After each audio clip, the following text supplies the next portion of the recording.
adik-adik, selamat datang dalam kisah dongeng dan budaya dari berbagai daerah di Indonesia. Hari ini kita belajar di rumah saja untuk menghindari penyebaran COVID-19. Ayo siapkan alat tulismu untuk menjawab pertanyaan mengenai cerita yang kalian dengar. Nanti kerjakan tugas ini dengan bimbingan guru atau orang tuamu. Sekarang mari kita simak legenda Putri Mandalika. Legenda Putri Mandalika. Kisah dari Provinsi Nusa Tenggara Barat.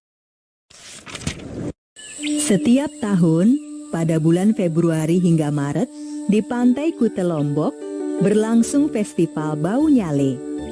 Festival Bau Nyale adalah acara tradisional suku Sasak untuk menangkap cacing laut.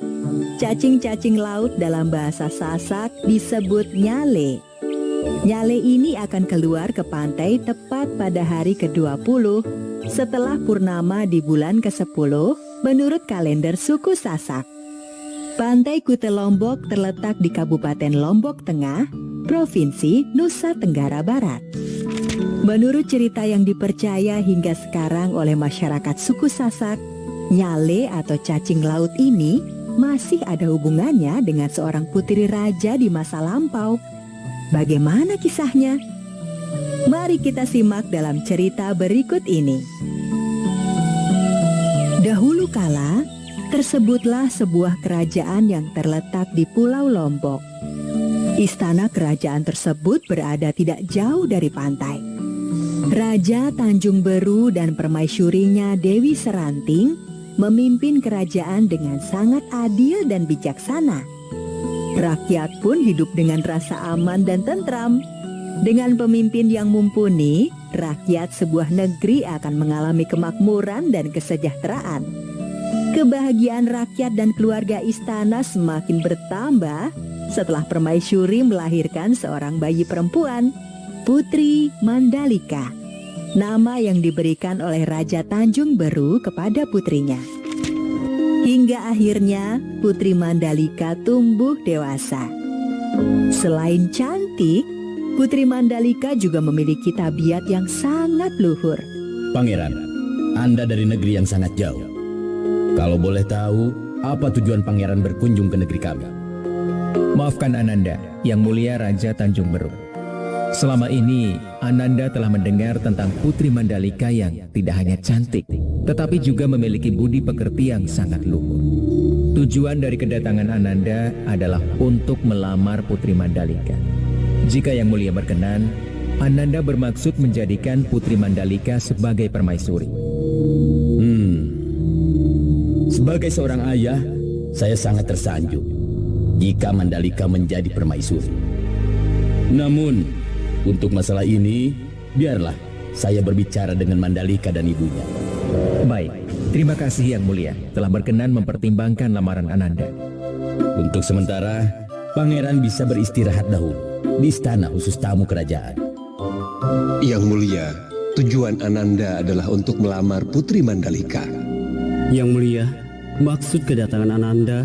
Ternyata bukan hanya satu pangeran yang melamar Putri Mandalika. Belasan pangeran dari berbagai negeri datang untuk melamar Putri Mandalika. Karena banyaknya pelamar yang datang, Raja Tanjung Beru mengadakan rapat terbatas dengan permaisuri dan putrinya. Mandalika, saat ini telah datang belasan pangeran dari berbagai negeri. Ayah tidak memutuskan pangeran mana yang akan ayah terima. Karena itu, keputusan ini akan ayah serahkan padamu. Mandalika, ibu dan ayah akan merestui siapapun pangeran yang akan engkau pilih. Ibu hanya bisa mendoakan engkau memilih suami yang tepat. Putri Mandalika tidak langsung memberi jawaban. Putri Mandalika pun memanggil semua pangeran yang melamarnya ke balairung istana. Putri Mandalika ingin mengenali siapa saja pangeran yang melamarnya. Putri Mandalika sepertinya berpikir keras menentukan pilihan. Sedangkan para pangeran itu mulai tidak sabar. Terjadi keributan kecil di antara mereka. Putri Mandalika pasti akan memilihku. Ayahku adalah raja besar yang menguasai utara. Tidak mungkin. Akulah putra mahkota kerajaan barat sana. Putri pasti memilihku. Ayahku adalah penguasa lautan di timur. Akulah yang paling layak menikah dengan Putri Mandalika. Jika sampai kamu atau kamu yang terpilih, kupastikan pasukanku akan menyerang kerajaan kalian. Kamu pikir aku tidak berani menyerang kerajaanmu? Pasukanku punya persenjataan yang lebih lengkap. Kerajaanmu akan kuratakan dengan tanah. Kalau aku tidak terpilih, maka aku bersumpah semua armada angkatan laut ayahku akan meluluhlantahkan negeri kalian. Akan kubumi hanguskan negeri kalian hingga tak tersisa. Diam kalian! Para pangeran langsung diam di tempat karena terkejut Putri Mandalika ternyata berani membentak mereka. Pada hari ke-20 bulan ke-10 atau 3 hari dari sekarang, pagi-pagi sekali, datanglah ke pantai. Aku akan memberi jawaban kepada kalian. Masih ada waktu 3 hari lagi. Putri Mandalika menunda jawaban dan pergi ke pantai. Putri Mandalika sepertinya tidak ingin gegabah mengambil keputusan. Dia sudah melihat ancaman perang besar jika memberi jawaban dengan terburu-buru. Putri Mandalika pun bersemedi di tepi pantai. Dia mencari cara menghindari pertumpahan darah dengan memohon petunjuk yang maha kuasa. Pada malam sebelum hari ke-20, Putri Mandalika selesai bersemedi dan menemui kedua orang tuanya. Ibu, ayah, besok pagi-pagi, marilah kita datang ke pantai. Ananda sudah mempunyai jawaban untuk para pangeran itu. Hari yang ditunggu-tunggu para pangeran pun tiba. Belasan pangeran itu pun sudah menunggu dengan tidak sabar. Bukan hanya para pangeran, tetapi rakyat juga berduyun-duyun datang ke pantai. Mereka ingin mengetahui siapa yang akan menjadi suami Putri Mandalika. Putri Mandalika ditemani ayah dan ibunya datang dengan berjalan kaki dari istana. Setelah melihat para pangeran itu sebentar, Putri Mandalika berjalan menuju karang tempatnya bersemedi.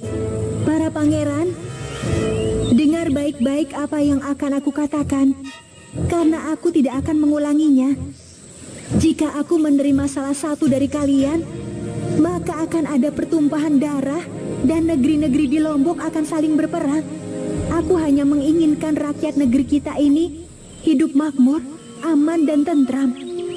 Sungguh aku tidak akan sanggup melihat peperangan dan negeri-negeri saling bermusuhan. Kalian para pangeran akan tetap bisa hidup enak. Tetapi ingatlah nasib rakyat kalian. Rakyatlah yang selalu menjadi korban dan menderita akibat perang. Karena itulah, maka aku memutuskan menerima lamaran kalian semua. Itulah keputusanku. Dan keputusanku ini akan menghindarkan rakyat tidak berdosa dari kejamnya perang. Ibu dan ayah, terima kasih telah membesarkanku dengan kasih sayang. Ananda merasa belum cukup berbakti untuk membalas kebaikan ibu dan ayah.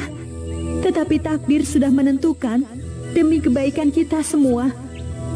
Nanti akan muncul nyale berwarna-warni di pantai ini. Biarkan rakyat mengambilnya. Mereka bisa memasaknya atau menaburkannya ke sawah ladang mereka. Selamat tinggal, ibu, ayah. Ketika semua yang hadir masih belum paham apa maksud perkataan Putri Mandalika, tiba-tiba saja sebuah ombak besar datang dan membawa sang putri ke lautan. Tanpa dikomando, seluruh rakyat dan pangeran segera terjun ke laut mencari sang putri. Mereka berusaha menyelamatkan Putri Mandalika. Tapi, sepertinya usaha mereka sia-sia. Sang putri telah memutuskan melebur bersama lautan. Ketika semua sudah sangat kelelahan mencari sang putri, tiba-tiba dari arah laut, datanglah nyale berwarna-warni yang jumlahnya ribuan. Akhirnya, semua yang hadir menjadi paham maksud sang putri. Seperti pesan Putri Mandalika, rakyat mengambil nyale-nyale tersebut. Sebagian mereka masak, dan sebagian lainnya ditaburkan di sawah atau kebun agar tanaman tumbuh subur. Dan setiap tahunnya, tepat hari ke-20 bulan ke-10 penanggalan suku Sasak, Nyale-nyale yang jumlahnya ribuan datang ke pantai. Nah adik-adik, sekarang waktunya menjawab pertanyaan. Siap-siap mencatat ya. Pertanyaannya adalah, bagaimana menurut kalian tentang sikap dan tindakan Putri Mandalika ketika mengambil keputusan untuk menyeburkan diri ke laut? Dicatat ya. Bagaimana menurut kalian tentang sikap dan tindakan Putri Mandalika ketika mengambil keputusan untuk menyeburkan diri ke laut? Jawablah pertanyaan ini sebagai tugas ya.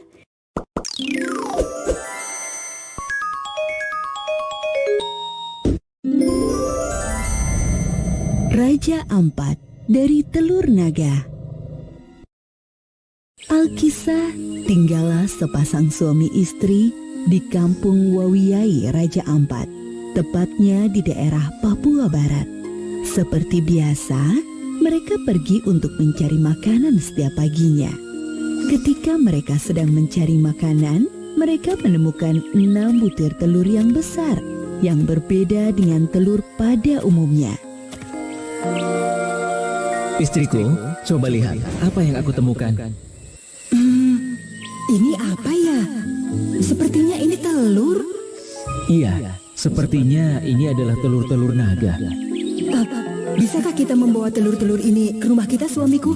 Tentu bisa, istriku. Kita akan menyantap telur-telur ini setibanya di rumah nanti. Pada akhirnya, suami istri tersebut langsung memasukkan telur-telur itu ke dalam kantung, dibawa pulang ke rumah untuk dimasak.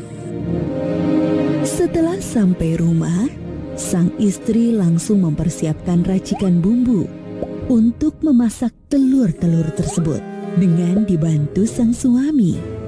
Saat mereka sedang mempersiapkan bumbu, mereka mendengar sesuatu. Istriku, apa kau mendengar suara bisik-bisik dari arah meja depan? Iya, suamiku.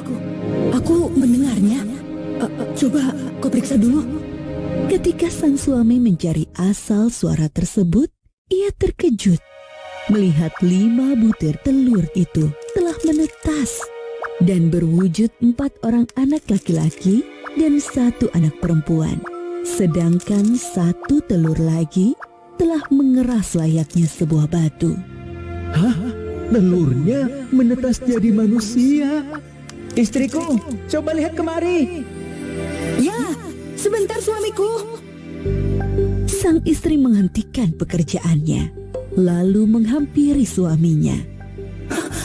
Ada apa suamiku? Kenapa kau berteriak-teriak? Lihat itu istriku. Astaga! Sang istri pun lalu menghampiri telur-telur itu dan mengambilnya satu persatu. Anak-anak itu keluar dari telur dan telah berbalut pakaian yang berwarna putih dan lembut seperti sutra.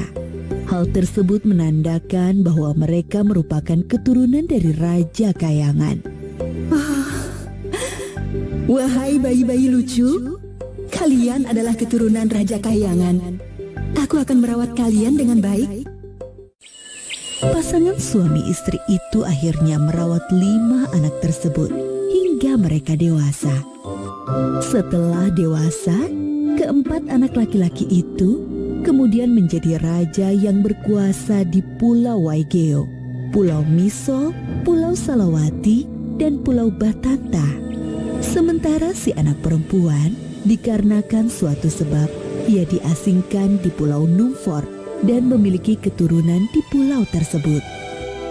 1 telur yang mengeras menjadi batu saat ini dikenal dengan nama Kapatnai. Telur tersebut diperlakukan seperti layaknya raja oleh warga sekitar. Telur yang berubah menjadi batu itu bahkan diberi ruangan tempat bersemayam, lengkap dengan 2 batu yang berfungsi sebagai pengawal di kanan kiri pintu masuk. Setiap tahunnya batu tersebut dimandikan, kemudian air sisa mandinya batu tersebut juga disiramkan sebagai pembaptisan suku KW. Batu tersebut tidak setiap saat dapat dilihat, kecuali 1 tahun sekali, yaitu saat dimandikan dalam upacara adat. Oleh karena masyarakat menghormati keberadaan telur batu tersebut, masyarakat membuat rumah yang dibangun di tepi sungai Waikeo sebagai tempat tinggalnya. Dan sampai sekarang masih menjadi objek pemujaan bagi masyarakat setempat. Nah, adik-adik, sekarang waktunya menjawab pertanyaan. Siap-siap mencatat ya. Pertanyaannya adalah, siapakah yang menjadi tokoh utama dalam cerita Raja Ampat dan Telur Naga? Jelaskan pendapatmu. Dicatat ya. Siapakah yang menjadi tokoh utama dalam cerita Raja Ampat dan Telur Naga? Jelaskan pendapatmu. Nanti jawablah pertanyaan ini sebagai tugas ya.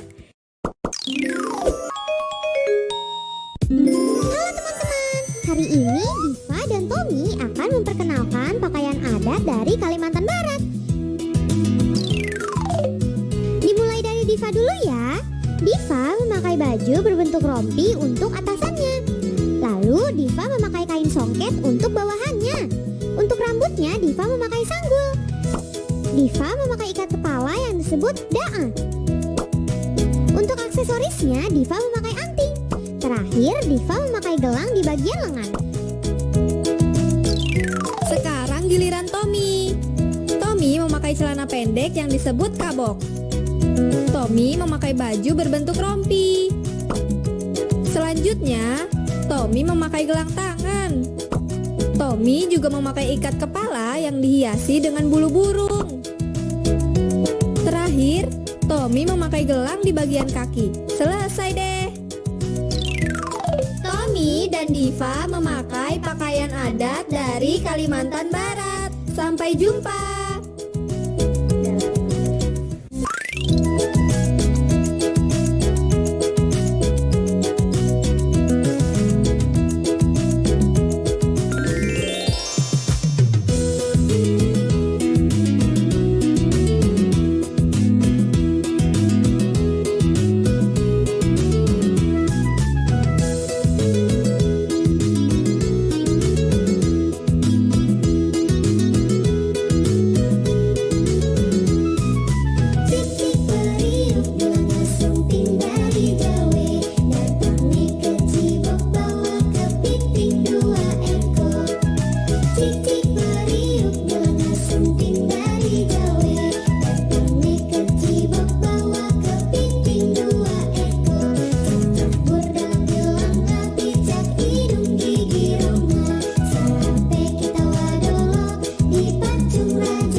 waktunya menjawab pertanyaan. Siap-siap mencatat ya.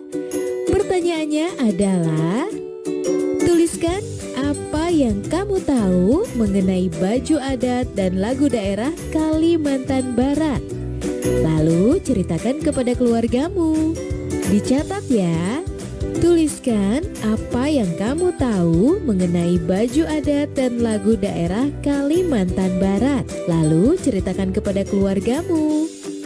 Baik adik-adik, nanti kerjakan pertanyaan-pertanyaan yang sudah diberikan ini sebagai tugas ya. Jawablah pertanyaan dengan bimbingan guru atau orang tuamu. Sekarang adik-adik belajar di rumah saja sambil menyimak bermacam dongeng dan budaya dari berbagai daerah di Indonesia yang hanya ada di TVRI tentunya. Adik-adik ingat selalu untuk rajin mencuci tangan dan menjaga kesehatan untuk mencegah penyebaran COVID-19. Sampai jumpa lagi.